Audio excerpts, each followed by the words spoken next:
찾으셨으면 한 목소리로 말씀을 봉독합니다. 안식 후 첫날 일찍이 아직 어두울 때에 막달라 마리아가 무덤에 와서 돌이 무덤에서 옮겨진 것을 보고 시몬 베드로와 예수께서 사랑하시던 그 다른 제자에게 달려가서 말하되 사람들이 주님을 무덤에서 가져다가 어디 두었는지 우리가 알지 못하겠다 하니 베드로와 그 다른 제자가 나가서 무덤으로 갈새 둘이 같이 다름질 하더니 그 다른 제자가 베드로보다 더 빨리 달려가서 먼저 무덤에 이르러 구부려 세마포 놓인 것을 보았으나 들어가지는 아니하였더니 시몬 베드로는 따라와서 무덤에 들어가 보니 세마포가 놓였고 또 머리를 쌌던 수건은 세마포와 함께 놓이지 않고 딴 곳에 쌌던 대로 놓여 있더라. 그때야 무덤에 먼저 갔던 그 다른 제자도 들어가 보고 믿더라.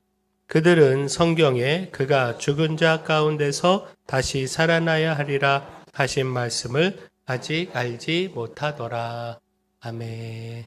우리 좌우에 계신 분하고 인사하겠습니다. 잘 오셨습니다. 주의 은혜가 있을 겁니다. 네, 우리 한 번 더 인사할까요? 주님 따라 길 따라 살살살 합시다. 네, 살고 살리고 살아가는 우리의 삶이 되기를 소망합니다. 네, 사망의 권세를 이기시고 우리 다시 사신 우리 주 예수 그리스도를 찬양합니다. 오늘 이 부활의 아침, 부활의 기쁜 소식이 여기 계신 모든 분들의 삶에 가득하기를 축원합니다. 자, 따라서 기억할 것이요. 아직 어둠 중에도 이미 부활은 시작되었다라는 겁니다. 자, 1절을 한번 다시 보십시오. 안식 후 첫날 일찍이 아직 어두울 때에. 자, 안식 후 첫날은 주님이 부활하신 날이죠. 이미 주님은 살아나셨습니다. 근데 성경은 어둠을 말하고 있습니다. 자, 이 구절은요, 단순히 물리적 어둠, 새벽 시간의 어둠을 말하는 것이 아닙니다. 요한복음은 예수님을 빛으로 소개하는데 바로 이 빛과 대조되는 어두움입니다.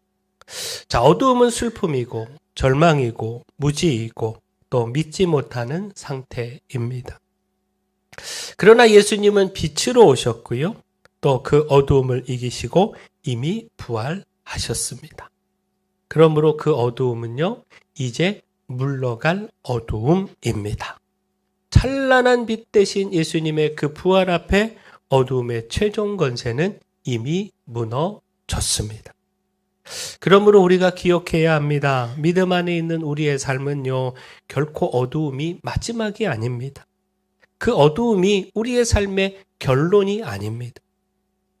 근데 오늘 말씀에 이 막달라 마리아는요, 아직 어두움 가운데 머물러 있습니다. 무덤을 찾는 그녀의 발걸음에 사랑이 있었죠? 그리움도 있었습니다. 그러나 그 새벽은 여전히 어두움이었다는 것.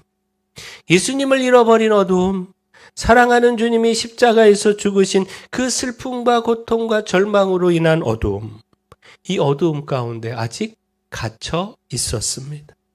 예수님은 이미 부활하셨는데 빛으로서 그 어두움을 이기셨는데 아직 이거 깨닫지 못해, 아직 이건 믿지 못해, 아직 이 어두움을 벗어나지 못했습니다. 자, 오늘 우리도 마찬가지입니다. 빛 대신 주님과 그 부활과 더불어 이미 우리에게 부활의 아침이 시작이 됐는데 아직 어두움 가운데 머물러 계신 분 혹 있지는 않는지요. 질병으로 인해서, 경제적 어려움으로 인해서, 또 깨어진 관계로 인해서, 또 내 삶의 여러 가지 어려운 일들로 인해서 여전히 어두움 속을 걷고 있지는 않는지요. 내 인생에 다시 해가 뜰 수 있을까? 이런 낙심 속에서 살아가고 계신 분 혹 있으신지요? 자, 소설 바람과 함께 사라지다. 여기 아주 유명한 대사가 있죠. 자, 무엇이죠? 내일의 태양은 내일은 내일의 태양이 뜬다. 자, 물론 맞는 말입니다. 우리로 하여금 조금은 용기를 가질 수 있게 그렇게 도전하는 말입니다. 그러나 복음은 그보다 더 큰 사실을 선포합니다. 세상은요, 막연한 내일의 태양을 말하지만 복음은 이미 떠오른 부활의 빛을 말합니다. 곧 하나님은요, 이 부활을 통하여 우리 인생에 새빛을 비추어 주셨습니다. 마리아는 이 아직 어두움 속에 있었지만 이미 예수님은 부활하셨습니다.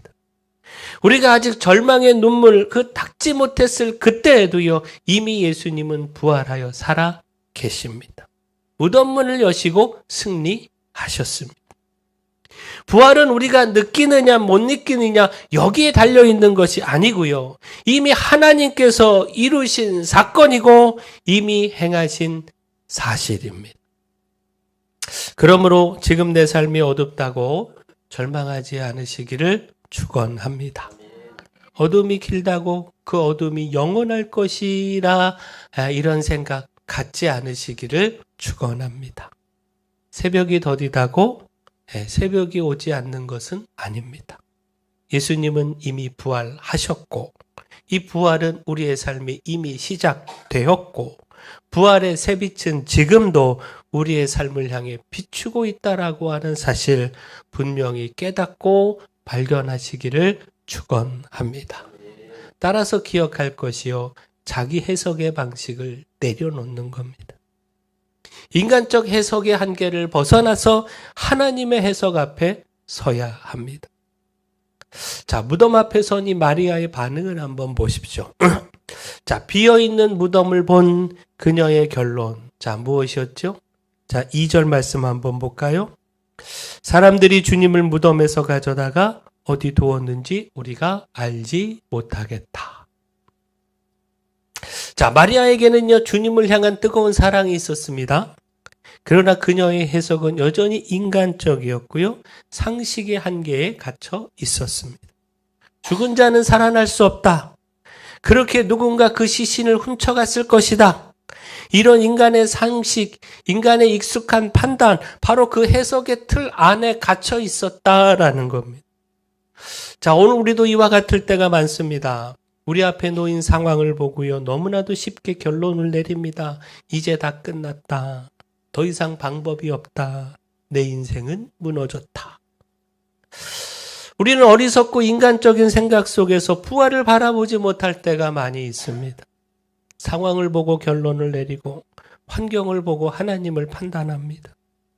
근데 이것은 정말 우리의 어리석고 인간적인 해석일 뿐입니다. 결코 그 해석이 옳은 것은 아닙니다. 곧 오늘 부활하신 예수님은요, 오늘 이 부활의 말씀은요, 우리에게 묻고 있습니다. 정말 그것이 끝이냐? 정말 길이 없느냐? 정말 하나님은 아무 일도 안 하시고 계시느냐? 그러므로 우리가 인간의 주권이 아니라 하나님의 주권을 바라봐야 합니다.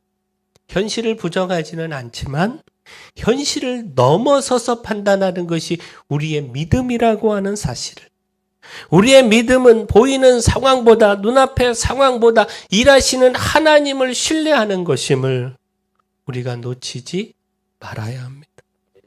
따라서 힘써 다름질해야 합니다. 부활의 증언 앞으로 힘써 달려가서 보고 믿어야 합니다.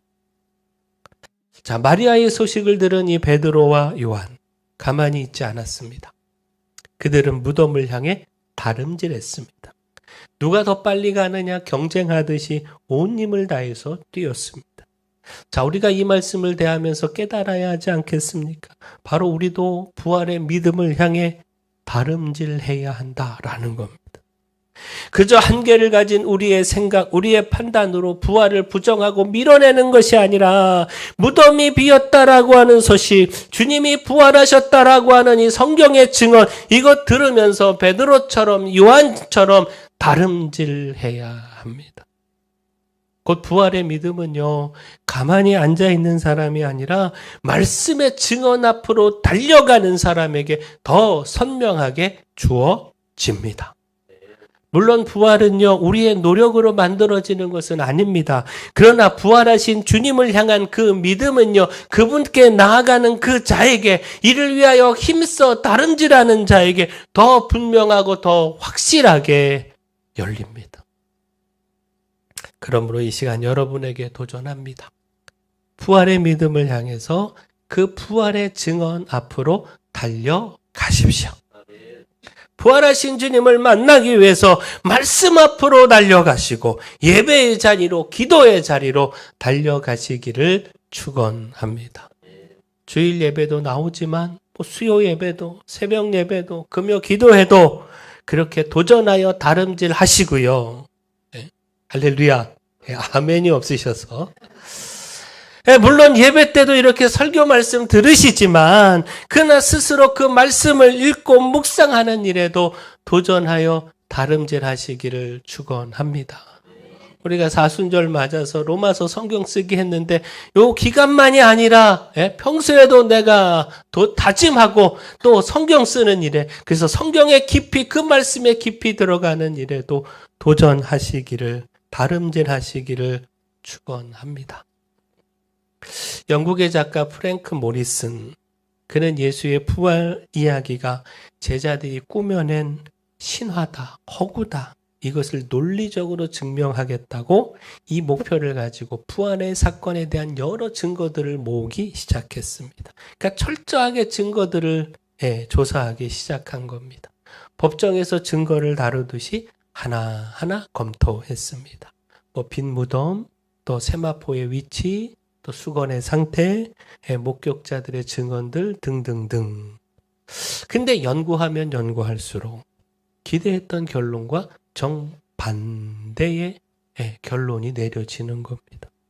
그가 모으고 연구한 증거들은요, 부활을 반박하는 것이 아니라 오히려 부활을 너무나도 강력하게, 확실하게 지지하고 있었던 겁니다.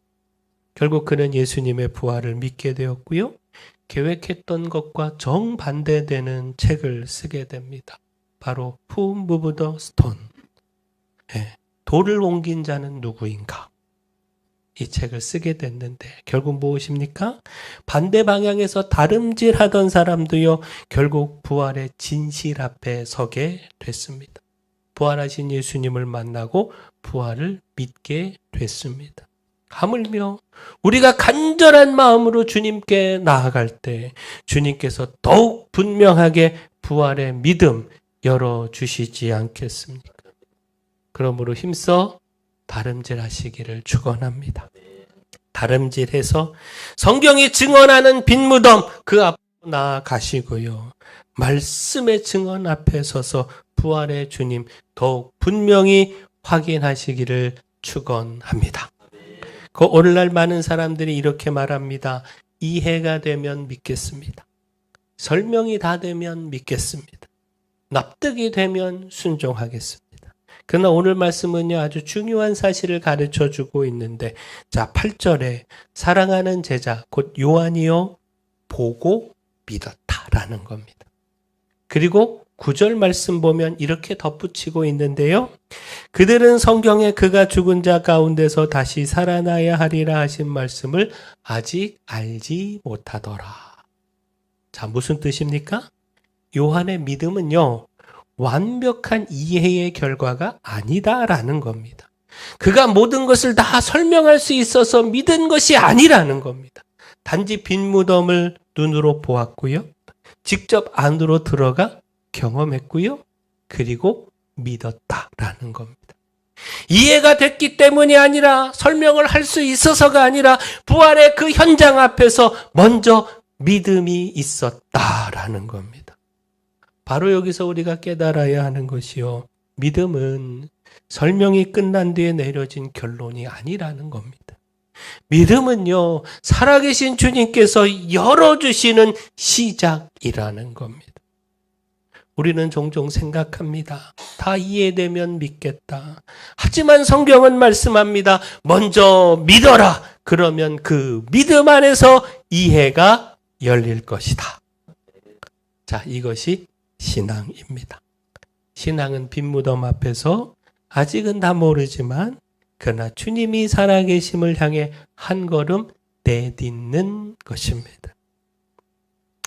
혹 아직 믿음이 약한 분, 주님의 부활이 아직 믿어지지 않으시는 분, 믿음이 없으신 분 혹 계십니까? 다름질 하시기를 축원합니다. 더욱 다름질, 부활의 주님, 그 부활의 증언 앞으로 더 다름질 하시기를 축원합니다. 혹 마음이 식어 있는 분, 그 삶이 흔들리는 분 계십니까? 그러면 더 예배 앞으로 나오시고 더 말씀 앞으로 나아가시기를 축원합니다. 다름질하는 여러분에게 주님은요, 빈 무덤의 표적을 보게 하시고 이를 통해 믿음을 열어주시고 또 그 믿음의 삶에 부활의 새빛 비추어 주실 겁니다.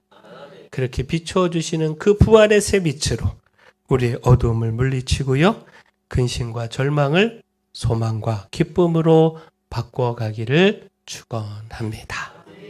사랑의 주 하나님, 아직은 어두운 삶의 자리 속에서도 이미 부활이 시작되었음을 믿기를 소망합니다. 우리의 인간적인 해석을 내려놓고 말씀과 예배와 기도의 자리로 달려가게 하시며 부활의 새빛으로 우리의 근심을 소망으로, 절망을 기쁨으로 바꾸어 주시옵소서. 은혜의 주 하나님.